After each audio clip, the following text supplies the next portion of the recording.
آج میں نے ارادہ کیا کہ بیان شروع کرنے سے پہلے ایک خواب سناؤں آپ لوگوں کو۔ آپ بھی حیران ہوئیں گے کہ آج تک تو کبھی آپ نے خواب کی بات کی نہیں۔ ہمارے جو مؤذن صاحب قاری رشید، اللہ ان کی مغفرت فرمائے، ان کے درجات کو بلند فرمائے، 40 سال سے زیادہ اس مسجد کی انہوں نے خدمت کی۔ تو میں جب اس مسجد میں تقریباً 15-16 سال پہلے آیا تو یہاں میں نے سوچا کہ میں یہاں بیانات کا سلسلہ شروع کروں، درس حدیث دوں، واعظ کروں۔ ہوتا ہے نا، انسان سوچتا ہے کہ بھئی انتظامیہ سے مشورہ بھی ہوا کہ ہفتے میں کتنے دن درس ہوگا، کب ہوگا، کیسے ہوگا۔ تو یہاں ہمارے قاری صاحب تھے، جو قاری رشید صاحب جن کا انتقال ہو گیا، یہ مؤذن تھے۔ انہوں نے مجھے کہا کہ آپ کے آنے کے بعد مجھے ایک خواب آیا ہے۔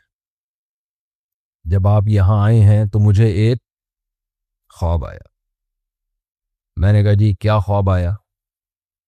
اول تو مجھے کوئی کہہ دینا مجھے خواب آیا ہے تو میں کہتا ہوں وہ بھی ٹائم نہیں ہے ہمارے پاس، ٹھیک ہے؟ نہیں پتہ نہیں کیا سنا رہا ہوگا بیٹھ کے، لیکن بس میرا بھی موڈ اچھا ہوگا تو میں نے کہہ دیا ہاں جی بتائیں۔ کہنے لگے میں نے خواب میں دیکھا کہ میں اور آپ، یعنی وہ اور میں، کہیں جنگل میں جا رہے ہیں، کہیں سفر پہ۔ آگے دیکھا بڑے بڑے جنگلی جانور کھڑے ہیں، اشدہے اور ڈائناسور جیسے، نہیں خطرناک، شیر، چیتے۔ انہوں نے ہمارا راستہ روکا ہوا ہے، ہمیں آگے جانے نہیں دے رہے۔ کہہ رہے ہیں میں اور آپ کھڑے ہو گئے کہ اب کیا کریں، تو راستہ ہی بند ہے، اتنے بڑے بڑے اشدہے منہ پھاڑ کے کھڑے ہوئے۔ تو کہتے ہیں آپ کے ہاتھ میں قرآن تھا، تو کہیں غیب سے آواز آئی یا کہیں پتہ نہیں کوئی الہام ہوا، کیا ہوا کہ بھئی ان کو قرآن سناؤ، ان کو قرآن کا درس دو۔ تو کہنے لگے آپ نے قرآن اٹھا کے درس دینا شروع کیا اور وہ سارے جانور آہستہ آہستہ اپنی جگہ سے ہٹتے چلے گئے۔ تو میں نے ان سے کہا اس خواب کی تعبیر بہت واضح ہے، دین کی دعوت ایک حق کا راستہ ہے نا، اس میں جو رکاوٹ ڈالنے والے جتنے فتنے ہیں، فرقہ پرستوں کے فتنے ہو گئے، ملحدین کے فتنے ہو گئے، بہت سارے فتنوں کی قسمیں ہیں نا، جیسے جنگلی درندوں کی قسمیں بہت زیادہ ہیں جو آپ کو سیدھے راستے پہ چلنے نہیں دے، جو جنگل میں چلنے نہیں دیتے آپ کو۔ تو ایسے ہی فتنہ پرستوں کی قسمیں بھی بہت زیادہ ہیں، کچھ فرقواریت کی آگ میں جھلسائیں گے آپ کو، کچھ اسلام سے بدگمان کریں گے، کچھ اسلاف سے بدگمان کریں گے۔ تو اس خواب میں نے کہا اشارہ ہے کہ سب کا ایک ہی حل ہے کہ ان کو کس پہ لگا دو، قرآن پہ۔ تو اس سے آہستہ آہستہ یہ سارے خود بخود ختم ہونا شروع ہو جائیں گے۔ تو اس لیے میں نے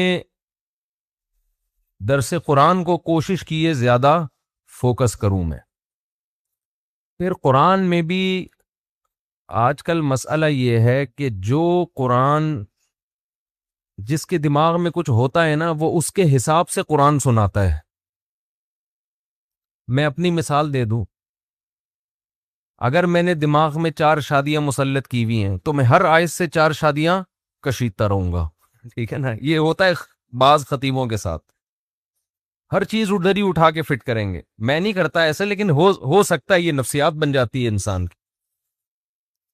بعض لوگ جو جہاد کے قائل ہیں، ہونا چاہیے انسان کو، وہ ہر آیت سے جہاد جس کا جہاد سے کوئی تعلق بھی نہیں ہے، اس سے بھی کیا نکالا جا رہا ہے، وہ پورے قرآن میں الحم سے لے کے والناس تک ان کا قرآن گھومتا ہے جہاد کے گرد۔ یہ بھی غلو ہے بھائی، جتنا جو چیز ہے اس کو اتنا بیان کیا جائے، جس کو جتنا رکھا گیا ہے نا، کوئی اس کو پورا تبلیغ پر، کوئی پورا سیاست پر، کوئی خلافت پر۔ اب تو سیاسی جماعتیں ایک دوسرے پہ فتویٰ لگانے میں بھی قرآن کا سہارا۔ آپ کا آدمی جب وہ غلطی کرے اس پہ قرآن کی آیتیں فٹ نہیں کرتے، جیسے ہی مخالف پارٹی نے وہ غلطی کی، قرآن پڑھ کے سنانا۔ فرقہ پرست بھی یہ کام کرتے ہیں۔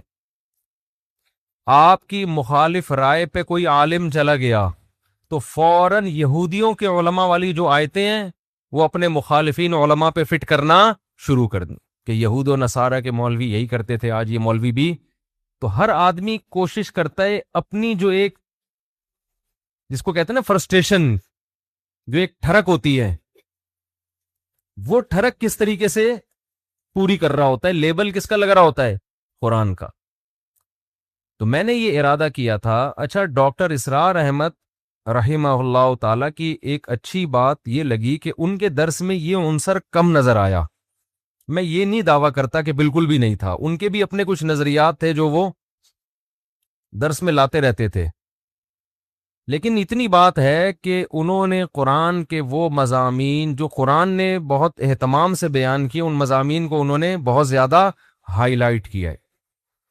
تو بہرحال میں نے یہ، اور بھی علماء ہیں، لیکن ہمارے علماء کا مسئلہ یہ ہے کہ وہ میڈیا پہ نہیں ہیں، ان کے درس اپنی مسجدوں کے اندر محدود ہیں۔ حضرت مولانا سرفراز خان صفدر صاحب رحمہ اللہ تعالی گجرانوالہ کے بہت بڑے عالم، نہیں علامے تھے، وہ اتنے بڑے عالم کہ آپ ان کی کتابیں پڑھو آدمی حیران ہو جاتا ہے کہ کیسا علم اللہ نے اور تحقیق کیسی دی تھی ان کو۔ جب میں نے ان کی کتابیں پڑھی نا تو میں نے کہا بھائی یہ ایک صفحہ لکھنے میں کم سے کم 1.5 سے 2 مہینہ لگا ہوگا، جو ریسرچ ان کی ایک پیج پر ہوتی ہے، جبکہ مکتبہ شاملہ بھی نہیں تھا، گوگل بھی نہیں تھی۔ ان کے بارے میں تھا کہ جب وہ تحقیق کرتے نا ان کو پتا چلتا کہ یہ حوالہ مجھے ملے گا ترکی کے فلاں کتب خانے میں فلاں کتاب میں ہے، یہ یہاں سے کسی کو بھیجا، چل بھائی ترکی جا، فلاں کتاب نکال تلاش کر، اس کے فلاں صفحے میں دیکھ کے مجھے بتا کہ ہے یا نہیں ہے، سمجھتے ہو؟ تو ایسے ان کی تحقیقی کتابیں ہیں، لیکن ہماری عوام ان کو جانتی بھی نہیں ہے۔ کیوں؟ بھائی وہ میڈیا کا استعمال ہی نہیں تھا، لوگوں کو پتہ ہی نہیں ہے۔ اور آج کل جتنے لوگ فائدہ اٹھا کے نا اپنی تحقیق لا رہے ہوتے ہیں، اصل میں ان لوگوں کی تحقیقات ہوتی ہیں، نسبت کس کی طرف کر دیتے ہیں؟ میری تحقیق، حالانکہ اپنی نہیں ہوتی کسی کی ہے، چوری کر کے اپنے کھاتے میں ڈال دی۔ محنتیں ان لوگوں نے کی ہیں جو دنیا کے سامنے ہیں ہی نہیں۔ تو میں نے یہ ان کا، میں ایک عرض کر رہا تھا، ان کا بھی بڑا زبردست درس ہوا کرتا تھا، میرا خیال ہے 30-35 بار انہوں نے پورے قرآن کا درس ختم کروایا، مجھے صحیح طرح یاد نہیں ہے، 20 بار یا 30 بار، اس طرح پورے قرآن الحمد سے لے کے والناس تک انہوں نے درس قرآن دیا ہے۔ تو میں نے ارادہ کیا کہ ہم فوکس کس کو کریں گے؟ درس قرآن کو، اور اس درس میں جو اللہ نے جو چیز بار بار کہی ہے میں بھی وہ چیز بار بار بیان کروں گا۔ اس میں جو مضامین قرآن ہائی لائٹ کرتا ہے نا، جس انداز سے اس کو اسی طرح سے ڈیفائن، تو انداز اس انسان اس کو اپنے اسٹائل میں کرتا ہے، مثالیں تو اپنی دے گے نا، لیکن اس سے ہٹنا نہیں ہے۔ تو میں آپ سے گزارش کر رہا ہوں کہ اسی سلسلے میں میرا جو چینل ہے نا مفتی طارق مسعود اسپیچز، اس پہ تفسیر کے لیکچرز ہیں، 8 لیکچر ہیں عربی گرامر کے، اتنی عربی اس میں سکھائی گئی ہے کہ آپ کو قرآن کی زبان میں سمجھ میں آنا شروع ہو جائے۔ پھر انہی لیکچرز کی کو سامنے رکھتے ہوئے باقی درس ریکارڈ کروائے ہیں، انہی لیکچرز میں جو آپ کو گرامر آئے گی اس کی پریکٹس کروائی گئی ہے۔ تو تفسیر لیکچر نمبر 1، تفسیر لیکچر نمبر 2، تفسیر لیکچر نمبر 3، ابھی پتہ نہیں کتنے لیکچر ہو چکے ہیں، میرا خیال ہے 200 کتنے ہو گئے، تو بہت ہو گئے ہیں، تو وہ تو مجھے بھی پتا ہے بہت ہو گئے ہیں، تو کتنے، اچھا میرا خیال ہے 200 تک ہو چکے ہیں۔ تو آپ حضرات ایک کام کریں، وہ لیکچر بھی کیا ہیں، اس میں بھی میں نے ٹو دا پوائنٹ قرآن بیان کیا ہے، دائیں بائیں بالکل بھی نہیں گیا، ٹو دا پوائنٹ، بس قرآن کیا کہہ رہا ہے۔ باقی دیکھیں قرآن تو ایک سمندر ہے نا، اس میں غوطے لگاؤ تو وہ تو مضامین نکلتے چلے جائیں گے، ایک ایک آیت پہ 6-6 گھنٹے بھی تقریریں ہو سکتی ہیں، لیکن ہم نے کوشش کی ہے کہ اس کو بس قرآن سمجھ میں آ جائے کہ اللہ ہم سے کیا رہا ہے، باقی اس میں علمی نکات کے تو ایک پورا سمندر ہے۔ تو وہ لیکچر آپ لوگ سنیں، ابھی رمضان ہو رہا ہے ختم، اور آپ نے ہو جانا ہے مارکیٹ سے شارٹ، سمجھتے ہو؟ تو قرآن سیکھو نا, کچھ آگے بڑھو نا. یہ درس جو میرے ہوتے ہیں اس میں تو قرآن بھی چل رہا ہے اور پھر موجودہ حالات کے لحاظ سے ہم دائیں بائیں بھی چلے جاتے ہیں. اس میں ٹو دا پوائنٹ قرآن ہے. ان لیکچرز کو آپ سنیں, میرا چینل مفتی طارق مسعود اسپیچز پہ وہ لیکچرز اپلوڈ ہو چکے ہیں. رمضان میں ابھی ناغہ چل رہا تھا کیونکہ میرے مصروفیت اتنی ہو گئی تھی, ارادہ تو میں نے کیا تھا لیکن نہیں ہو پایا. پھر یوٹیوب کی بھی کوئی پالیسی ہوتی ہے, آپ ایک وقت میں اتنا مال ڈال نہیں سکتے یوٹیوب پہ, ٹھیک ہے نا, وہ نوٹیفیکیشن نہیں بھیجتا. تو اس چینل کو سبسکرائب بھی کر لیں, اس کا فائدہ یہ ہوگا کہ آپ کو نوٹیفیکیشن مل جائے گا, سمجھتے ہو. اور بیل آئیکن پہ کلک کرنا نہ بھولیے, وہ ہم نے یوٹیوب سے جب بھی کسی چینل پہ جاؤ نا آتا ہے بیل آئیکن پہ کلک کرنا. ابے بھائی تو بول آگے, کوئی چیز ویڈیو ہم دیکھ رہے ہوتے ہیں نا, پہلے وہ اپنی قومی ترانے سنانا شروع کر دیتا ہے, تو آدمی کو غصہ آتا ہے, بات کر ہمارا ہیڈنگ ہے بیل آئیکن پہ کلک کریے. آٹو پہ آیا ہوا ہوں میں وہاں سن کے نا, تو بیل آئیکن پہ کلک کریں نہ کریں, سبسکرائب کر لیں. اس سے کسی دن غیرت جاگ جائے گی آپ کی. جب بار بار نوٹیفیکیشن آئے گا تفسیر کے لیکچر کا, بھائی لیکچر شروع ہونے والا ہے, تو شاید کسی دن آپ کی غیرت جاگ جائے کہ یار سن لو یار.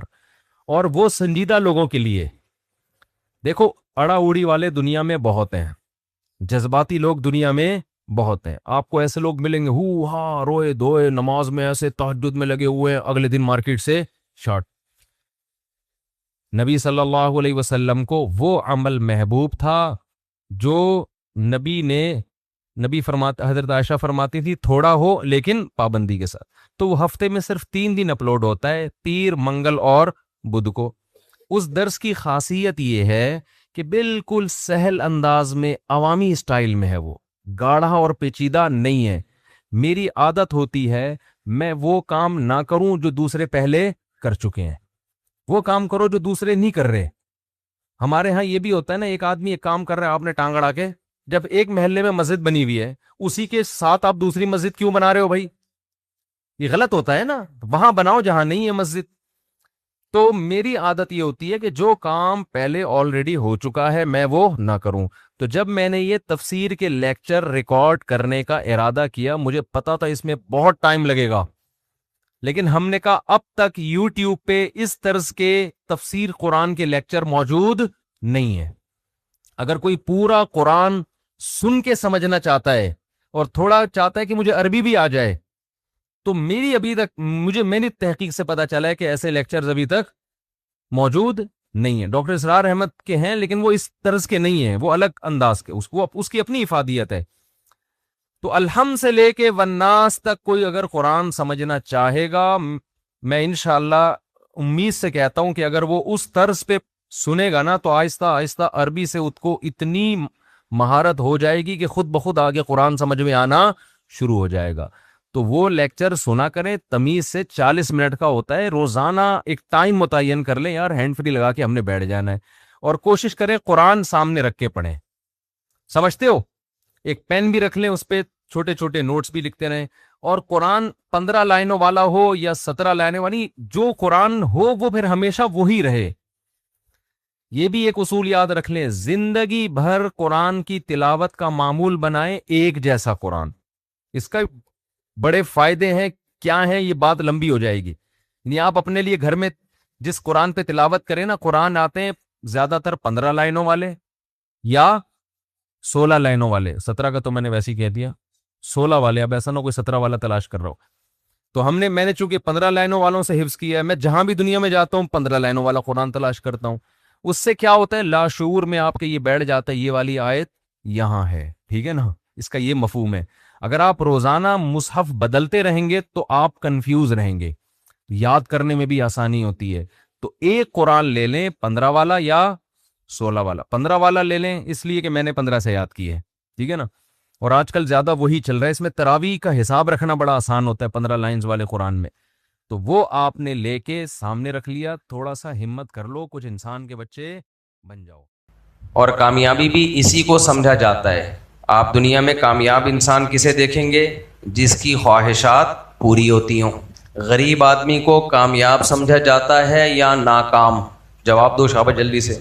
ناکام, کیونکہ وہ اپنی ساری خواہشات پوری نہیں کر سکتا. جیب میں ہاتھ ڈالتا ہے, گٹکا کھانے کا دل چاہتا ہے, جیب میں ہاتھ ڈالتا ہے, گٹکے کے پیسے نہیں ہوتے. کسی کے پاؤں میں اچھی چپل دیکھتا ہے, دل چاہتا ہے میں بھی اس برانڈ کی جوتے لے لوں, جیب میں ہاتھ ڈالتا ہے, پیسے نہیں ہیں.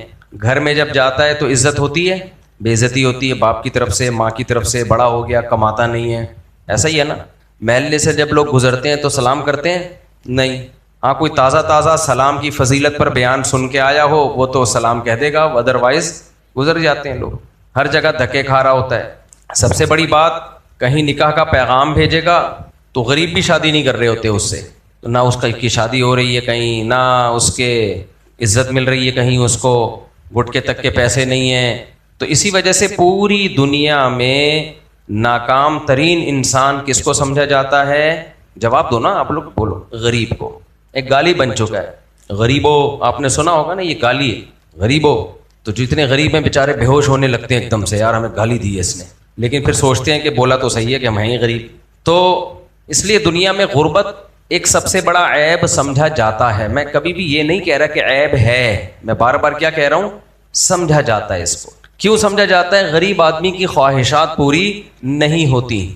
اسی طرح صحت مند کو کامیاب سمجھا جاتا ہے یا بیمار کو؟ بتاؤ. صحت مند کو. بیمار آدمی کیا سمجھا جاتا ہے؟ بولو نا, ناکام ہے. بیمار ناکام آدمی, کیونکہ اس کی بھی خواہشات پوری نہیں ہوتی. شوگر کا مریض مٹھائی کھانا چاہے نہیں کھا سکتا, ہڈیاں خراب ہو رہی ہوتی ہیں بیچارے کی روز بروز. گردے کا مریض ڈائلسس پر ہوتا ہے, 20 چیزوں سے پرہیز ہے اس کا, اور بیماریوں کی بے شمار اقسام ہیں. ہمیشہ صحت مند کو کامیاب سمجھا جاتا ہے, بیمار کو کامیاب بولو نہیں سمجھا جاتا. اچھا, ترقی یافتہ کو ناکام سمجھا جاتا ہے یا کامیاب سمجھا جاتا ہے؟ کامیاب. اور جو ترقی نہیں ہے وہ کامیاب سمجھے جاتے ہیں یا ناکام؟ ناکام. تبھی ہم پاکستانی کامیاب قوم سمجھے جاتے ہیں یا ناکام؟ ناکام. اور جیپنیز یہ ناکام سمجھے جاتے ہیں یا کامیاب؟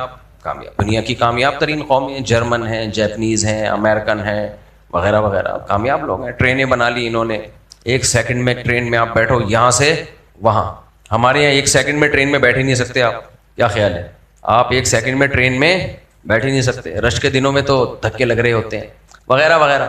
تو یہ ساری چیزیں سکسیس, کامیابی وغیرہ وغیرہ. اگر آخرت کو نہ مانا جائے تو یہ ڈیٹیل بالکل ٹھیک ہے. تبھی کافر نے جو کامیابی کا معیار متعین کیا ہے نا, وہ کافر کی تھیوری, کافر کے نظریے کے مطابق بالکل درست ہے.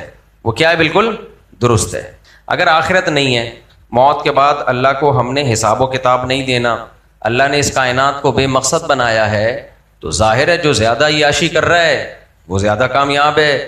جس کو عیش و عشرت کے موقع نہیں مل رہے وہ دنیا کا ناکام انسان ہے. تو اس میں کوئی غلط بات نہیں ہے. اس لیے کافر لوگ جب یہ بات کرتے ہیں کہ پیسہ ہی سب کچھ ہے, عزت ہی سب کچھ ہے, صحت ہی سب کچھ ہے, تو کافر اپنے نظریے کے مطابق غلط بولو بات ہی کمپلیٹ نہیں کر رہے, غلط نہیں کہہ رہا ہوتا, وہ صحیح کہہ رہا ہوتا ہے. یہ جو کہتے ہیں نا پیسہ ہی سب کچھ نہیں ہوتا, بھائی سب کچھ ہوتا ہے, ڈرامے بازی مت کیا کرو. اگر سب کچھ نہیں ہوتا اپنا پیسہ مجھے دے دے. یہ باتیں کر رہا ہوتا ہے نا پیسہ ہی سب کچھ نہیں ہوتا, اس سے کہیں بالکل نہیں ہوتا, لا 5000 روپے دے مجھے, سب کچھ پیسہ ہی نہیں ہوتا. تو پھینک رہے ہوتے ہیں لمبی لمبی موٹیویشنل اسپیکر, ایسی باتیں کر رہے ہوتے ہیں. ایکچولی اصل میں انسان کو آنےسٹ ہونا چاہیے. اس طرح کی باتیں اب آج کل بہت کم آ رہے ہیں موٹیویشنل اسپیکر. ایسا ہی ہے نا, یا میرے سامنے ویڈیوز نہیں آتی. بھائی جب مجھے یاد ہے 2-4 سال پہلے ایک ٹرینڈ چلا تھا, ہر شخص ٹریننگ دے رہا تھا لوگوں کو, موٹیویشنل اسپیکر بن کے لوگوں کو گائیڈ کر رہا تھا. یہ تھا نا 3-4 سال پہلے ٹرینڈ چل رہا تھا نا یہ. کیا خیال ہے؟ تو اب بھی ہے وہ, یہ کم ہو گیا؟ مجھے لگتا ہے کم ہو گیا. ایسا ہی ہے نا, یا تو اس لیے کم ہو گیا کہ لوگ عمل نہیں کر رہے ان کی باتوں پہ, یا لوگ کہہ رہے ہیں یار پھینک رہے ہیں لمبی لمبی, بس بہت ہو گیا. لوگوں نے ان کی باتوں پہ عمل کر کے دیکھا تو فائدہ نہیں ہوا, پیسے پھر بھی نہیں آئے, تو انہوں نے کہا چھوڑو یار ایسے ہی ٹھیک ہے, ہم غلط ہی ٹھیک ہیں. کیا خیال ہے؟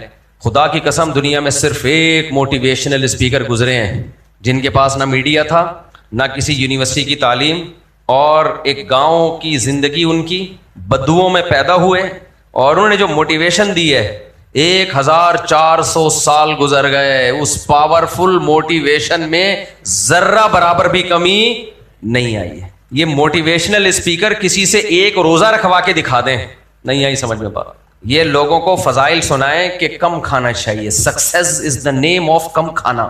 میری گلابی انگلش ہے, اسی طرح چلاتا ہوں میں. Success is the name of کم کھانا. کم کھانے کو کیا کہا جاتا ہے؟ ایک مثال دے رہا ہوں, سکسیس اس کو کہتے نہیں ہے, مثال تو کسی بھی چیز کی دی جا سکتی ہے. لہذا سب روزہ رکھیں, کوئی ایک بھی نہیں رکھے گا. کیا خیال ہے, رکھے گا؟ بولے جاؤ بھاڑ میں. اور رکھے گا تو بیچ میں لا کے توڑ دے گا, اور توڑے گا بھی 2-4 گھونٹ تو پانی لازمی. جب شدید پیاس لگے گی نا 2 گھونٹ تو پانی پیے گا. بولے گا موٹیویشنل اسپیکر ہے, ہمارا باپ نہیں ہے, اتنی تو ہم اپنے باپ کی نہیں مانتے, اس کی کیوں مانے ہم. جون جولائی میں روزہ رکھے گا, اور اس وقت جو کراچی کی گرمی پڑ رہی ہے اس میں جب روزہ رکھے کہ جائے گا آفس یا کوئی مزدوری کرے گا, دوپہر کو جب پیاس لگے گی, کیسا ہی جاپانی موٹیویشنل اسپیکر ہو, چنگ پونگ کر کے اس نے سمجھایا ہو, اور دنیا کا کامیاب ترین انسان ہو, ایک روزہ رکھوا کے دکھا دے وہ. یار 1400 سال پہلے محمد صلی اللہ علیہ وسلم کسی یونیورسٹی سے فارغ نہیں ہے بھائی, اور آپ صلی اللہ علیہ وسلم کا کوئی ٹیچر نہیں ہے. جس قوم میں پیدا ہوئے وہ لکھنا پڑھنا بولو نہیں جانتی. ما تخطہ بیمینک, دائیں ہاتھ نے لکھا نہیں ہے. اور نحن قوم امیون, اپنا انٹروڈکشن کروا رہے ہیں, ہم امی لوگ ہیں. امی کی کیا تعریف ہے؟ جو نہ لکھنا جانتے ہو اور نہ پڑھنا جانتے ہو. یہ لفظ امی نبی کی توہین نہیں ہے, یہ نبی کی تعظیم ہے, یہ نبی کی تعظیم. اس لیے کہ لکھنا پڑھنا یہ علم نہیں ہے, یہ فن ہے, فن. یہ علم کا ذریعہ ہے. جس کو لکھنا آتا ہے, پڑھنا آتا ہے, وہ لکھ کے اور پڑھ کے سیکھتا ہے. تو اصل چیز علم ہے. فضیلت کس کی ہے؟ علم کی. تو اللہ نے اپنے حبیب صلی اللہ علیہ وسلم کو لکھے پڑھے بغیر ہی علم دیا ہے, تاکہ پتہ چل جائے کہ آپ کی سورس آف نالج دنیا کی چیزیں نہیں ہے, ڈائریکٹ کون ہے؟ اللہ ہیں. تو یہ نبی کی فضیلت ہے. مجھے اور آپ کو اگر لکھنا پڑھنا نہیں آتا تو ہمارے لیے یہ جہالت کی علامت ہے. کیوں علامت ہے؟ کیونکہ جس کو لکھنا پڑھنا نہیں آتا اس کے بعد نالج نہیں ہوتی, کتابیں تو پڑھی نہیں ہے اس نے. آج کل لکھنا کسے کہتے ہیں؟ کمپوزنگ کے ذریعے لکھا جاتا ہے. تو جس کو کمپوزنگ نہیں آتی کیا وہ جاہل ہے بھائی؟ یہی کہا جائے گا, ایک فن ہے کمپوزنگ. بعض دفعہ آپ کے پاس نالج ہوتی ہے, آپ کمپوزر کے ذریعے اس کو ٹائپ کرا لیتے ہو. مجھے جب تک ٹائپنگ کی اسپیڈ میری نہیں تھی تو میں نے جو اپنی کتاب لکھی ہے وہ کسی سے کمپوز کروائی تھی. جب میری ٹائپنگ کی اسپیڈ تیز ہو گئی, اب میں خود اپنی تحریریں ٹک ٹک ٹک ٹک کر کے لکھ رہا ہوتا ہوں. تو اس لیے یہ جو علماء نے لکھا ہے نا کہ نبی کریم صلی اللہ علیہ وسلم امی تھے, تو یہ امی ہونا نبی کریم صلی اللہ علیہ وسلم کی تعظیم ہے, توہین نہیں ہے. کیوں؟ آپ کے پاس جو سورس آف نالج تھی وہ ڈائریکٹ اللہ, اور جبریل کے ذریعے اللہ آپ کو علم سکھاتا تھا. تو اب میں آپ سے کہتا ہوں کہ آپ امی قوم میں پیدا ہوئے, پیدائش سے پہلے باپ کا سایہ سر سے, یعنی باپ کی وفات ہو گئی, پیدائش ہی یتیم, کوئی مدرسہ نہیں جہاں آپ علم حاصل کر رہے ہوں. لیکن اب دوبارہ ہم کمپیئر کرتے ہیں, آج کے پڑھے لکھے موٹیویشنل اسپیکر انتہائی پاورفل, اور باڈی نالج اور ایکسپیرینس اور تجربے, اور خود بھی ان کی زندگی ایک کامیاب زندگی ہمیں نظر آ رہی ہوتی ہے, وہ ایک روزہ نہیں رکھوا سکتے آپ سے. سمجھ میں آ رہی ہے بات؟ اگر کسی کا خیال ہے رکھوا سکتے ہیں, آئے کراچی میں میرے سامنے جون میں ان دنوں میں روزہ رکھ کے دکھائے. ایسا نہیں کہ چرسیوں کی طرح سارا دن پڑا رہے گھر میں. کراچی کے جو کمبختوں کے روزے چل رہے تھے نا رمضان میں, روزوں کا بھی بیڑا غرق کر دیا ہے یار. روزوں سے جو روحانی طاقت ملتی, جو صحت کو فائدہ ہوتا, دونوں طاقتیں ملتی ہیں. صحت کی مادی طاقت بھی ملتی ہے روزہ رکھنے سے, اور روحانی طاقت بھی بڑھتی ہے. کراچی کے پوستیوں اور چرسیوں نے وہ ساری حکمت مصلحت رمضان میں فوت, پوری رات جاگتے ہیں, سحری کھا کے چرسیوں کی طرح سو جاتے ہیں. ایسے لوگ ہیں 4 بجے اٹھے, ان میں تو کچھ نماز ہی قضا کر دیتے ہیں, اور کچھ 4 بجے اٹھے تو جلدی جلدی ظہر کی نماز پڑھی, بس قضا ہونے والی تھی ابھی, اور پھر سو گئے. تو اس سے پھر کیا ہوتا ہے کہ چاند رات کو اور ان کا وزن بڑھ چکا ہوتا ہے, اور پھر افطاری میں ایسے بیٹھے جیسے دن بھر بیچاروں نے کنواں کھودا ہے, صبح کے نکلے ہوئے ہیں, بھوک پیاس سے پیٹ پہ پتھر باندھنا پڑ گیا تھا ان کو, اور پھر افطاری میں جو سموسے پکوڑے پھوڑتے ہیں, مغرب کی جماعت بھی جاتی ہے ان کی, خوب کھاتے ہیں کہ جی آج تو روزہ تھا, آج تو روزہ تھا. تو یہ والا روزہ نہیں. ہماری شریعت یہ بھی تو کر سکتی تھی نا. دیکھو اللہ تعالیٰ نے وجعلنا اللیل لباسا وجعلنا النہار معاشا, ہم نے دن کو معیشت کا ذریعہ بنایا ہے. صبح نکلو گھر سے, کام کاج کرو.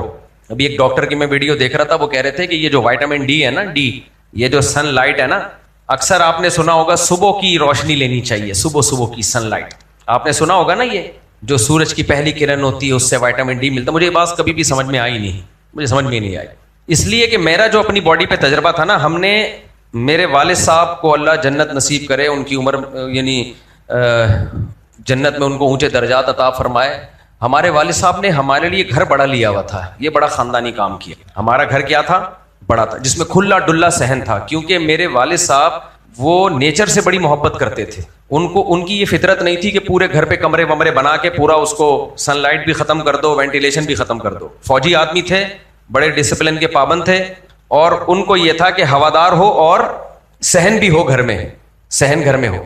تو ہمارے گھر میں کھلا ڈلا صحن تھا. اس صحن کی وجہ سے ہم دھوپ میں کھیلے بہت ہیں بچپن میں.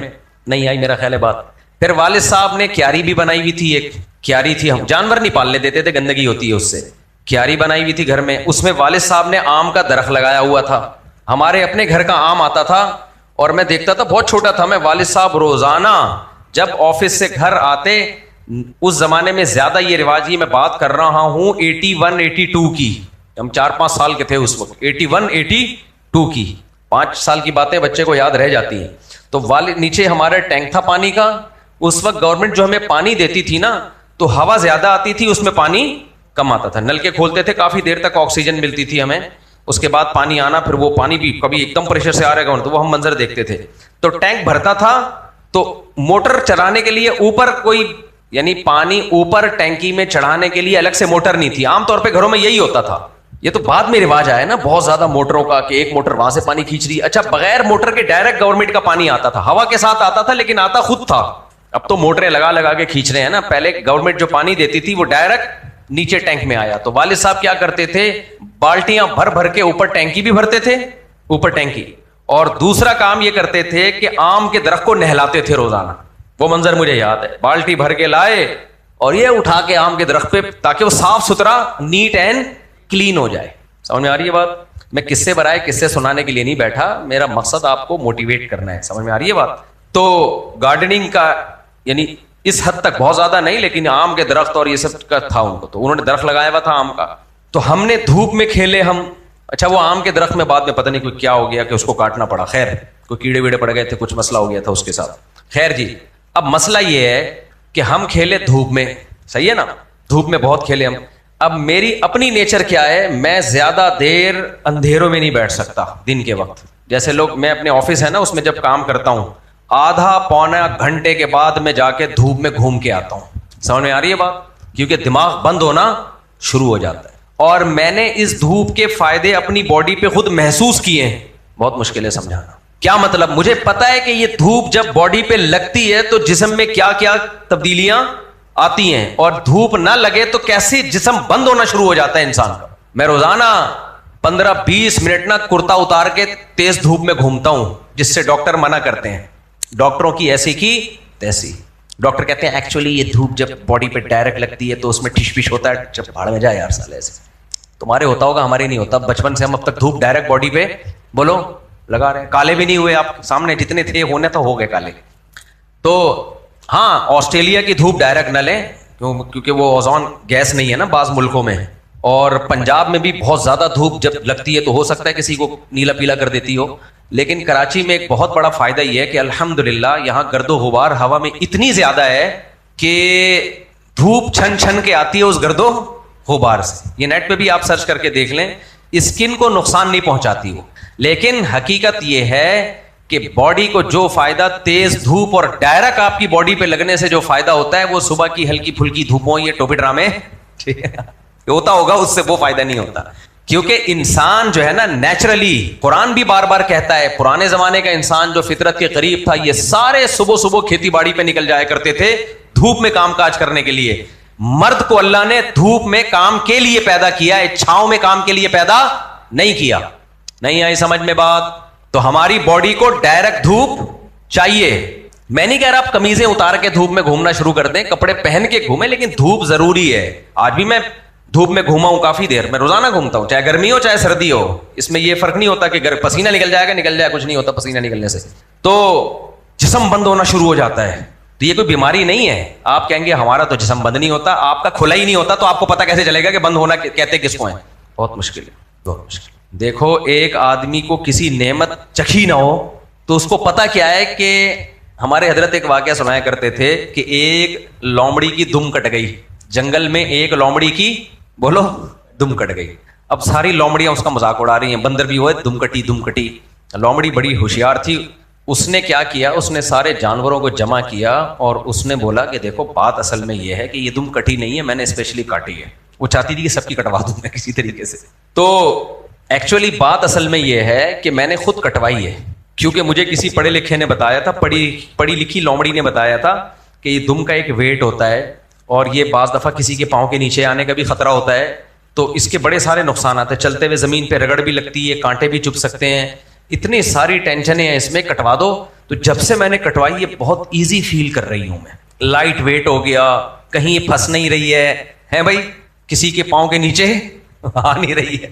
تو اس سے پہلے کہ سارے جانور اپنی دم کٹواتے, بندر آپ کو پتا ہے 1.5 ہوشیار ہوتا ہے, اس نے بولا لوگو یہ لومڑی ہے, اس کی باتوں میں مت آنا, یہ چاہتی ہے کہ جیسے اس کی دم کٹ گئی ہم سب کی دم کٹ جائے.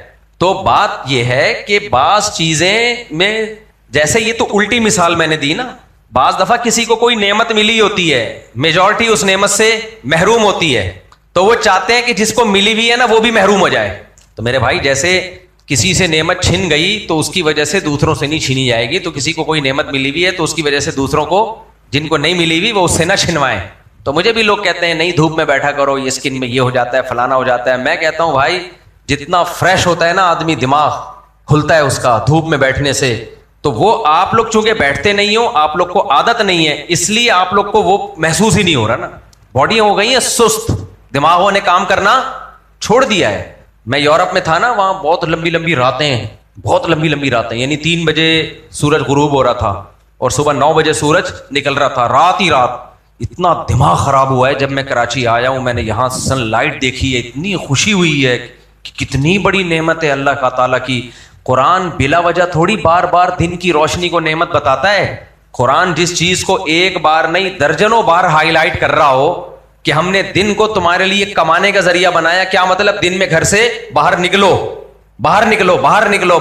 کمانے کے لیے کیا کرو, باہر نکلو, اور آپ بیٹھے ہوئے ہو.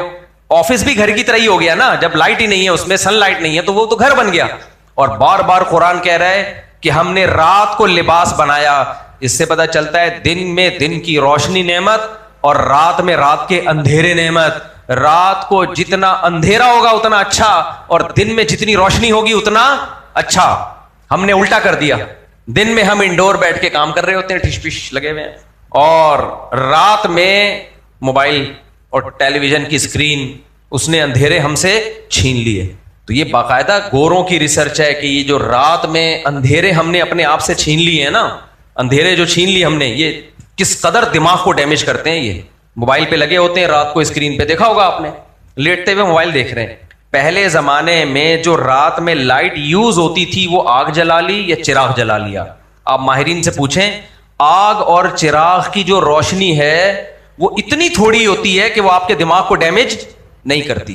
اس کے برعکس یہ جو اسکرین ہے موبائل کی ہو یا لیپ ٹاپ کی ہو یا یہ دوسری اسکرین ہے, یہ بہت پاورفل لائٹ ہوتی ہے یہ.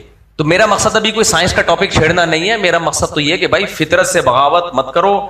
جو آج کل ڈپریشن کی بیماریاں, ابھی میں کینیڈا سے ہو کے آیا ہوں نا, ایک سائیکولوجسٹ مجھے ملے تھے, ڈاکٹر ہیں, کہتے ہیں میرے پاس جتنے پیشنٹ آ رہے ہیں نا مفتی صاحب, کہاں کے پیشنٹ, گھٹنے کے مریض نہیں, کڈنی کے مریض نہیں, کہاں کے مریض, کھوپڑی کے مریض. آپ کو پتہ ہے کھوپڑی کا مریض سب سے خطرناک ہوتا ہے. کڈنی کی بیماری ہوگی نا بھائی, پتھری یہ نکال بھر کر ٹھیک ہو گیا, یہی ہوتا ہے نا. پیٹ خراب ہوا ہے, دیکھ لو بھائی ایسیڈیٹی ہے, یہ وہ کھاؤ ٹھیک ٹھاک ہو گیا. کھوپڑی جب خراب ہوتی ہے نا, اس کو ٹھیک کرنے والے کی بھی کھوپڑی خراب ہو جاتی ہے, کیونکہ اوٹ پٹانگ سی باتیں کر رہا ہوتا ہے. اس کی وجہ تلاش کرنا کہ اس کو ٹینشن ہے کیا, یہ خود ایک مشکل کام ہے. میرے پاس جب کوئی بیچارے مریض آتے ہیں نا ڈپریشن ٹینشن کے, تو میں خود بہت پریشان ہو جاتا ہوں, کیونکہ ان کی پکڑائی میں نہیں آ رہے ہوتے. وہ کبھی کیا بول رہے ہیں, کبھی کیا بول رہے ہیں, بھائی تیرے ساتھ مسئلہ کیا ہے. تو مسئلہ ہونے کی وجہ سے وہ مسئلہ کو بیان بھی نہیں کر پا رہا ہوتا, کیونکہ کھوپڑی کام نہیں کر رہی. انسان کی پہچان ہے کس سے, کھوپڑی سے تو ہے انسان کی پہچان. وہی صحیح کام کرنا بند کر دے تو انسان تو گیا, بیڑا غرق ہو گیا. ساری دنیا کی دولت سمیٹ کو اس کو دے دو گے, وہ خوشی میں نہیں ہوگا. تو جو سائیکولوجسٹ ہے انہوں نے مجھے بتایا کہ ہمارے پاس جو مفتی صاحب پیشنٹ آ رہے ہیں نا جو ڈپریشن کی, ایک تو ملکوں میں ڈپریشن بہت زیادہ ہے, یہ بھی بڑا مسئلہ ہے. کہہ رہے ہیں سب سے پہلے ان کے علاج میں ہم پتہ ہے کیا بتاتے ہیں ان کو, رات کو جلدی سو اندھیروں میں. نہیں آئی سمجھ میں بات, بہت مشکل ہے یار. رات کو جلدی سو, بولو اندھیرے میں. وہ اندھیرا جو قدرت نے ہمیں دیا ہے اس سے بغاوت مت کرو. اور فجر کے بعد سونا بھول جاؤ. وہ ڈاکٹر صاحب بتا رہے تھے کہ جب تک یہ جو ڈپریشن اور اسٹریس کی بیماری ہے نا, اس میں فجر کے بعد سونے کا بہت بڑا دخل ہے. وجہ اس کی ہے کہ بھائی آپ کس سے لڑ رہے ہو؟ ایک طرح سے نا خدا سے لڑ رہے ہو آپ, صحیح ہے نا؟ کس سے لڑ رہے ہو؟ دیکھو ایک پیٹ بھرنے کے لیے اللہ نے کیا بنائی, روٹی بنائی, چاول بنائے, گوشت بنایا, دال بنائی. کیا خیال ہے آپ پلاسٹک کی تھیلیاں کھانا شروع کر دو تو کس سے لڑ رہے ہو؟ نہیں, تم لوگ کو سمجھ میں نہیں آئے گا. اللہ تعالیٰ قرآن مجید میں کہتے ہیں ہم نے آسمان سے پانی برسایا, ہم نے تمہارے لیے نباتات پیدا کیے. یہ کون کہہ رہا ہے؟ اللہ. ہم نے انار بنایا تمہارے لیے, ہم نے انگور بنائے تمہارے لیے, ہم نے طرح طرح کے نباتات پیدا کیے, ہم نے دودھ پیدا کیا. یہ ساری چیزیں کس نے پیدا کی ہیں؟ اللہ نے. آپ نے کہا, ہم نے ذرا ٹیکنیکل سائنس لڑائی, ہم نے کہا کہ یار یہ سب چیزوں سے گلوکوز بنتا ہے اور جس سے ہمیں انرجی ملتی ہے. ڈائریکٹ گلوکوز کی بوتلیں چڑھانا شروع کر دی, اس میں منرلز بھی ڈال دی ہم نے کہ بھائی ہم نے دیکھا آم میں یہ چیزیں ہیں, انگور میں یہ چیزیں ہیں, کیلے میں یہ, تو یہ ساری چیزوں کے ہم نے لے لیے, ملٹی وٹامن لے لیے یا سپلیمنٹ لے لیے اور گلوکوز کی بوتل میں ڈالے. گلوکوز بھی مل گیا, آئرن بھی مل گیا, میگنیشیم بھی, پوٹاشیم بھی, سب چیزیں مل گئی. کتنے دن تک ملیں گی؟ تھوڑے دنوں میں باولا ہو جائے گا کہ نہیں ہو جائے گا؟ کیوں بھائی؟ کس سے لڑ رہا ہے؟ فطرت سے لڑ رہا ہے, صحیح ہے نا؟ کس سے لڑ رہا ہے؟ فطرت سے لڑ رہا ہے. تو اس لیے خوب اچھی طرح سمجھ لو کہ یہ جو اسٹریس اور ڈپریشن کی بیماری کا ایک بہت بڑا ذریعہ اور بہت بڑا سبب ہے, اس کی ایک بہت بڑی وجہ کیا ہے؟ اندھیرے میں اندھیرا نہ ہونا اور روشنی میں روشنی نہ ہونا. آپ تجربہ کر کے دیکھ لو, فجر کے بعد آپ 12 بجے سو کے اٹھو گے نا, تھوڑی دیر میں دوبارہ تھکے ہوئے ہو گے. آپ تھوڑی دیر میں, آدھے گھنٹے بعد دوبارہ آپ تھکے ہوئے ہو. اور آپ رات کو جلدی سو کے صبح 4-5 بجے اٹھ جاؤ, 1-2 بجے تک آپ تھکاوٹ محسوس نہیں کرو گے. اور اگر محسوس کر رہے ہو تو اس کا مطلب اندر کا سسٹم کیا کر دیا ہے؟ خراب کر دیا ہے, جو ابھی تھوڑے دنوں میں خود بخود سیٹ ہو جائے گا. میں ٹاپک سے ہٹ گیا, میں اپنے اصل ٹاپک کی طرف دوبارہ آتا ہوں. میں مثال دے رہا تھا, ایک تو میں وہ بات بیچ میں نے شروع کی تھی کہ موٹیویشنل اسپیکر آج کل تھوڑے مارکیٹ میں کیا نظر آ رہے ہیں؟ شارٹ نظر آ رہے ہیں. خیر, میں یہ عرض کر رہا تھا کہ ہمیں کیا ضرورت ہے کسی سے موٹیویشن لینے کی؟ ہمارے پاس سید الانبیاء محمد صلی اللہ علیہ وسلم ہے, جنہوں نے ہمیں سکسیس کی تعریف بھی بتائی کہ کامیابی کہتے کس کو ہیں, اور ہمیں اس کامیابی کو حاصل کرنے کا طریقہ بھی بتایا. اور دنیا میں ہمیشہ اس شخص کی بات کو سنا جاتا ہے جو آپ کو جس فیلڈ میں گائیڈ کر رہا ہے اس فیلڈ میں اس کا کامیاب تجربہ ہو, اور جس کا اپنا تجربہ ناکام ہو اس فیلڈ میں اس سے گائیڈنس لی جاتی ہے. بولو نا. نہیں, آپ نے اکثر دیکھا ہوگا یوٹیوب پہ فزیکل فٹنس کے جو ماہرین ہیں وہ بتا رہے ہوتے ہیں, جم کی ٹریننگ دے رہے ہوتے ہیں کہ یہ کھایا کریں, ایسے ایکسرسائز کیا کریں. اکثر اس میں وہ کامیاب ہوتے ہیں جن کی اپنی بھی فزیک اچھی ہو. کیا خیال ہے؟ اب کوئی ٹرینر آیا, توند نکلی ہوئی ہے, لیفٹ اور رائٹ کولا, وہ کنٹرول میں, کولے سمجھتے ہیں نا, کولے, وہ کنٹرول میں نہیں ہے بھائی, ادھر سے لٹکے ہوئے ہیں سب کچھ. اور وہ آ کے ٹریننگ میں کہہ رہا ہے کہ دیکھیں سب سے پہلے آپ نے بائسپ, اس کے 12 سیٹ اس کے 10 دفعہ آپ نے یہ کرنا ہے, پھر ٹرائسپ پہ آ جائیں آپ, پھر پش اپ پہ آ جائیں. لوگ بولیں گے تو کیوں نہیں آیا ہے؟ بولیں گے کہ نہیں بولیں گے؟ اور ایسے لوگوں کو نیچے دبا کے لوگوں نے گالیاں دی ہوتی ہیں. ایک ڈاکٹر ہے, اس کا حوصلہ بہت بڑا ہے یار, پتہ نہیں ڈاکٹر ہے بھی یا نہیں ہے. اس کے حوصلے کو میں داد دیتا ہوں, کیونکہ جتنی گالیاں کمنٹس میں اس کو پڑھتی ہیں نا, اس کے بعد بھی کانفیڈنٹلی وہ لوگوں کو گائیڈ کر رہا ہے, اور غلط گائیڈ کر رہا ہے. میں نام نہیں بتاؤں گا, یہ موقع نہیں ہوتا ایسی کسی کو بدنام کرنے کا. ایک ڈاکٹر ہے, ٹی وی میں اس کی پوڈ کاسٹ بھی آ رہی ہیں, انٹرویوز بھی آ رہے ہیں. کبھی پیناڈول کے نقصانات بتا رہا ہوتا ہے, پیناڈول زہر ہے, کھا لیا تو یہ ہو جائے گا. حالانکہ وہ لوگ کہہ رہے ہیں ہم نے 50 سال سے کھا رہے ہیں. میں نہیں کہہ رہا پیناڈول کھانا شروع کر دے بلا وجہ, لیکن اتنا بھی نہیں ہے جتنا اس نے بتایا ہوا ہے. تو وہ پھینک رہا ہوتا ہے لمبی لمبی. اچھا, نیچے دبا کے لوگوں نے کیا دی ہوئی ہوتی ہیں؟ گالیاں. کہ بھائی کیا باتیں کر رہا ہے, بالکل نہیں لا رہا ہے نا. 1-2 کمنٹس ہوں گے, یار آج اس ڈاکٹر نے ہماری آنکھیں کھول دی. اچھا, میرے گھر والے سن رہے تھے اس کو اور مجھے بھیج رہے تھے, یہ دیکھیں کیا کہا اس نے, کیسی ریسرچ. میں نے کہا پھینکو ہے, خدا کے لیے اس کی باتوں میں مت آؤ. کہ نہیں ریسرچ ہے. میں نے کہا بھائی آپ کو کیا پتا کہ یہ ریسرچ ہے بھی کہ نہیں ہے, پھینک رہا ہے یار لمبی لمبی بیٹھ کے. اور ٹیلی ویژن, اب لوگ مجھے کمنٹس کریں گے کون ہے, میں نہیں نام بتاؤں گا, یہ ذہن میں رکھیں. یہ میرا موضوع نہیں ہے کہ میں لوگوں کو نام لے کے صرف تعریف چوتھائی کو میں نے بدنام کیا, اس کے علاوہ میں نہیں کسی کو, کیونکہ وہ میرا ٹاپک ہے. اور وہ بھی میں نے نام اس لیے لے لیا, لوگ نام لے کے پوچھ رہے تھے, ورنہ میں کسی کا عامل کا بھی نام نہیں لیتا. اتنے عامل ہیں کر رہے ہیں پتہ نہیں کیا کیا. تو اب ایک نے کمنٹس کیے ہوئے تھے کہ اس کی اپنی صحت تو دیکھو. میں نے کہا یہ عقل مند آدمی, اپنی تمہاری توند نکلی ہوئی ہے, اپنی تم موٹے ہوتے جا رہے ہو اور تم لوگوں کو بیٹھ کے گائیڈ کر رہے ہو, تو اپنی صحت کیوں نہیں بنا لی تم نے؟ اپنی صحت کیوں نہیں بنا لی؟ کچھ ویجیٹیرین ہیں جو یوٹیوب پہ لوگوں کو غلط گائیڈ کر رہے ہیں کہ گوشت کھانے کے یہ نقصان, گوشت کھانے کے یہ نقصان. ان ویجیٹیرین کی اپنی صحت دیکھو نا. کوئی بیچ میں عقل مند ہوتا ہے جس نے کمنٹ کیے ہوئے ہوتے ہیں, یار تو دیکھ کیا بن چکا ہے, تو ہمیں نظر آ رہا ہے کہ تو گوشت نہیں کھاتا تو تیرا حال کیا ہو چکا ہے. تو جب بھی کسی کو فالو کیا جائے گا, سب سے پہلے یہ دیکھا جائے گا اس کے پاس جو میسج ہے, اس میسج پہ چل کے اس نے اپنے مقاصد میں کتنی کامیابی حاصل کی ہے. سمجھ میں نہیں آ رہی بات؟ اس نے کتنی کامیابی حاصل کر لی. ہمارے محلے میں ایک حکیم تھے, اللہ ان کی مغفرت فرمائے, بہت پرہیزگار حکیم اور بڑے ایکسپرٹ حکیم تھے. خود بھی 90 یا 99 سال میں جا کے فوت ہوئے ہیں. وہ حکیم تھے نا, ان کو علاج کا, دواؤں کا پتا تھا, جڑی بوٹیوں کا پتا تھا. مجھے بہت ساری دوائیں کا ان سے پتا چلا ہے, سالب مصری, سالب پنجاب, یہ حکیموں کی دوائیں ہیں, کبھی کھا لو کسی حکیم سے پوچھ کے. موسلی سفید, یہ بڈھے کو جوان کر دیں. حکیموں کے پاس, کم بختوں کے پاس ایسے ایسے نسخے ہوتے ہیں, چھپ چھپ کے رات کو اکیلے کھا رہے ہوتے ہیں بیٹھ کے, مریضوں کو نہیں بتاتے. تو حکیموں میں فراڈ بہت ہے, ورنہ یہ حکمت کا علم یہ صدیوں پرانا ہے, صدیوں سے انسانوں پہ تجربے ہوتے آ رہے ہیں اس کے. ان کی کچھ دوائیں تو ایسی ہیں 2000 سال پرانا نسخہ, کوئی سائڈ افیکٹ نہیں ہے, ایسے ایسے ان کے پاس چیزیں ہوتی ہیں. لیکن حکومت نے سرپرستی چھوڑ دی ہے اور ڈرامے بازی بہت آ گئی ہے, اور کچھ لوگوں کو اطمینان بھی نہیں ہوتا, اس لیے نہیں ہوتا کہ فوری علاج نہیں ہوتا, تو لوگ چاہتے ہیں بٹ ٹیکا ٹھوکو صحیح کر دو. تو اب ایسا نہ ہو کہ حکیموں کے پاس چلے جائیں, فراڈ بہت ہے اس میں, جب تک کوئی ایکسپرٹ حکیم نہ ہو علاج نہ کرایا کریں اس سے. لیکن وہ واقعی صحیح حکیم تھے. تو ان کی عمر کتنی, 90 سے میرا خیال ہے اوپر ہی گئے ہوں گے, اور 80-85 سال کی عمر میں ان کی حالت یہ تھی کہ جب آپ ان سے مسافہ کرو نا اور انہیں جو ہاتھ پکڑ لیا, آپ ہاتھ چھڑا نہیں سکتے, ایسے کڑک اور لال ٹماٹر, دبلے پتلے, یعنی پیٹ بھی اندر تھا ان کا. تو ایک دن میری ان سے بڑی گپ شپ تھی, مجھ سے بڑی محبت کرتے تھے اور تھے بڑے مزاحیہ. جو آدمی خوش ہوتا ہے نا تو اس کی طبیعت میں مزاح بھی ہوتا ہے. ان کا خیال یہ تھا میں اپنے والد صاحب کا سب سے چھوٹا بیٹا ہوں, تو جبکہ مجھ سے چھوٹے ایک میرا بھائی بھی تھا.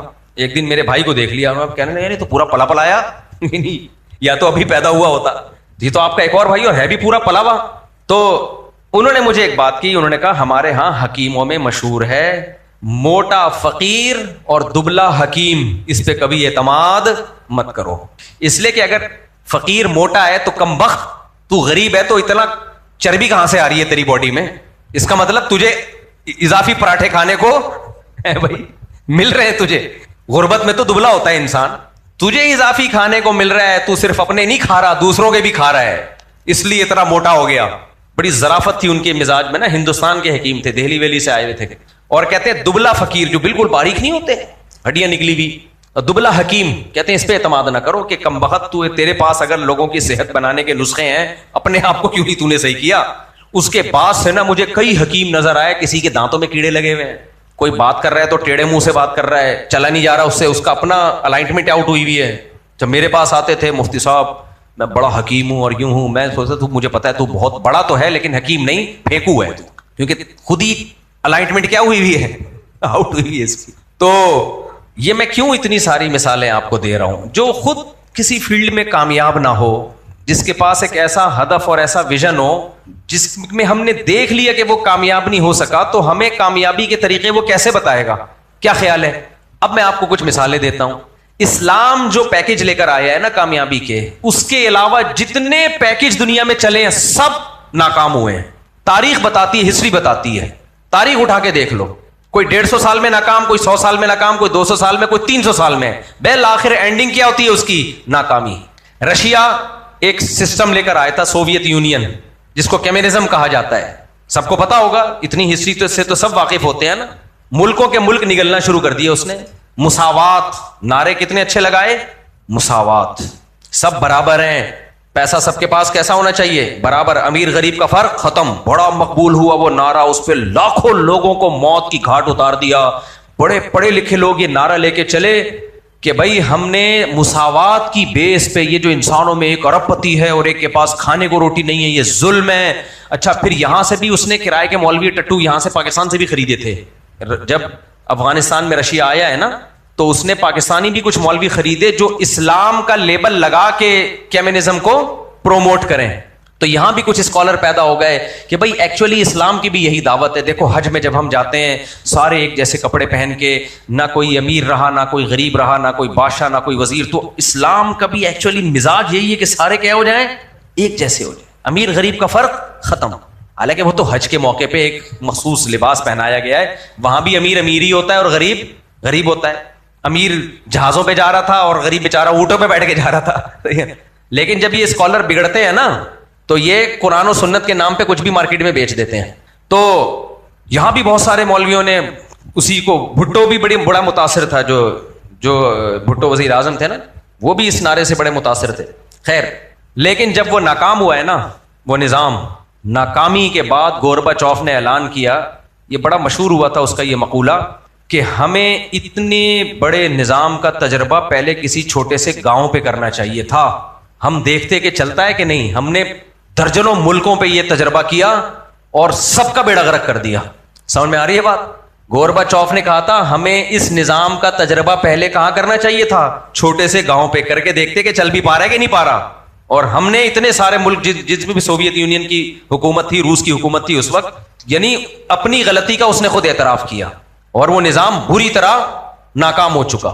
پھر یورپ نے جس نظام کو دنیا میں نافذ کیا ہوا ہے, آزادی, لبرلزم, جس مذہب سے بغاوت, یہ سرمایہ دارانہ نظام لے کر آئے. یہ وہ نظام نہیں لائے جو رشیا نے کہا نہیں امیر امیر ہونے دو, غریب کو غریب ہونے دو. وہ سارا سیٹ اپ وہاں سے لیا, عورت کو آزادی اور یہ سب چیزوں کے بعد جا کے آپ کو پتا ہے اتنی بری طرح وہ خدا کی قسم ناکام ہو چکے ہیں, اتنی بری طرح ناکام ہو چکے ہیں کہ سر جوڑ کے بیٹھے ہوئے کہ ہم جائیں کہاں.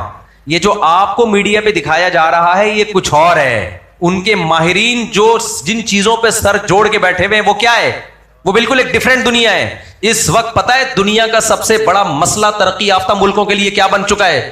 آپ کو پتا ہے کیا بن چکا ہے؟ کہتے ہیں کہ پہلی جنگ عظیم, دوسری جنگ عظیم اور کووڈ کرونا سے اتنے لوگ مر کے نسل کو نقصان نہیں ہوا ہے جتنا ہم نے گروتھ ریشو ختم کر کے اپنی قوموں کو فنا کی طرف لے کے چلے گئے ہیں. ہم یہ سب سے بڑا مسئلہ بن چکا ہے.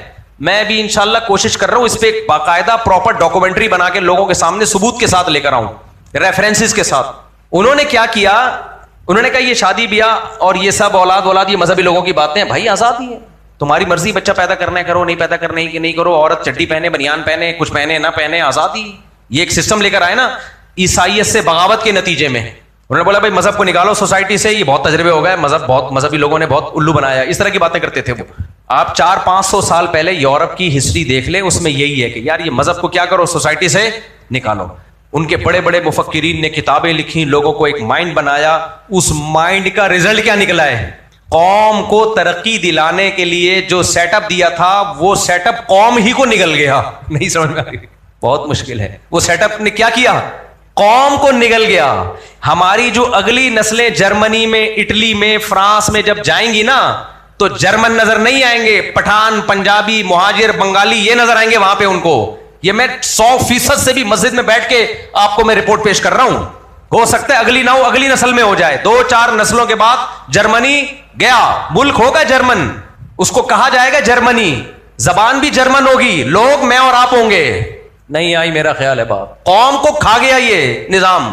اس سے بڑی اتنی بڑی ناکامی تو دنیا میں کسی قوم کو اب تک ہوئی نہیں ہے. جو کسی بھی قوم کے گروتھ ریشو کو مینٹین رکھنے کے لیے جو فرٹیلٹی ریٹ ہے نا وہ 2.1 ہے. کتنا ہے؟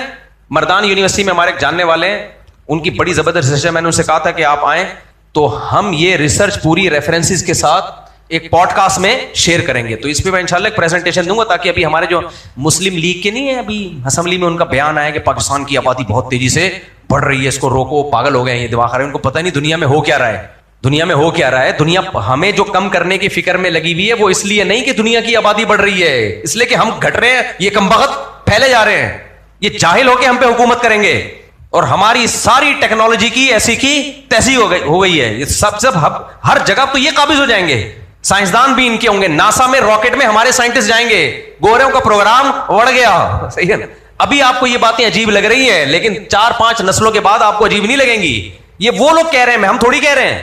تو کسی بھی قوم کا جو گروتھ ریشو ہے نا, یعنی قوم کی بقا کے لیے, بقا کا مطلب کیا ہے؟ مثال کے طور پر جیپنیز کو ہم فرض کر لیتے ہیں قوم ہے, فرض کیا کر لیتے ہیں, ہے یہ قوم. اور ان کی آبادی فرض کرو کتنی ہے؟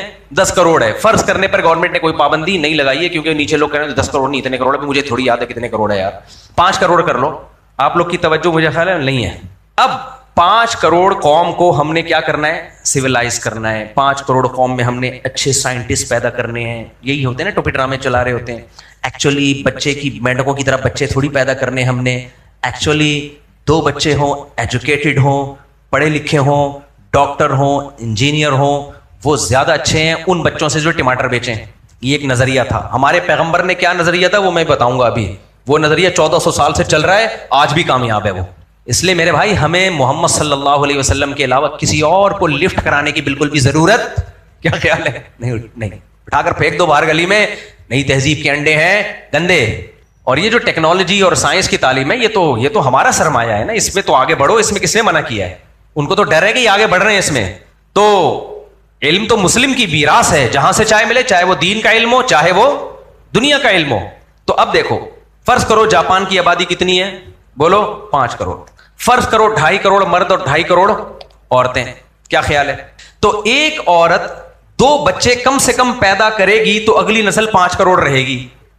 دیکھو بچے عورت ہی پیدا کرتی ہے نا اب تک کی رپورٹ کے مطابق. تو 5 کروڑ میں 2.5 کروڑ آدمی تو کچھ نہیں پیدا کریں گے. کیا خیال ہے؟ بچہ پیدا کس سے ہوگا؟ 2.5 کروڑ عورتوں سے. ٹھیک ہے نا. اب 2.5 کروڑ عورتیں 2 بچے پیدا کریں گی تو اگلی نسل میں جب یہ 5 کروڑ بڈھے ہوں گے 20 30 40 سال کے بعد, یہ بڈھے ہوں گے لازمی, یا تو یہ قیامت تک کے لیے رہنے کے لیے آئے ہوئے ہوتے ہیں. پھر ہم کہتے ہیں ایک بچہ بھی پیدا کرنے کی ضرورت نہیں ہے. 20 30 40 سال میں یہ سب مارکیٹ سے کیا ہو جائیں گے؟ شارٹ. تو ایک عورت نے کم سے کم 2 بچے پیدا کیے ہوں گے تو یہ 5 کروڑ قوم 5 کروڑ کی 5 کروڑ رہے گی. لیکن ماہرین کہتے ہیں 2.1 بچے پیدا کرنا ضروری ہے, کیونکہ بچے مرتے بھی ہیں. کیا مطلب؟ 2.1 کا مطلب یہ ہے کہ 10 عورتیں 13 بچے پیدا کریں. 10 عورتیں 12 کے بجائے کتنے؟ 13 بچے, تاکہ ایک مر بھی جائے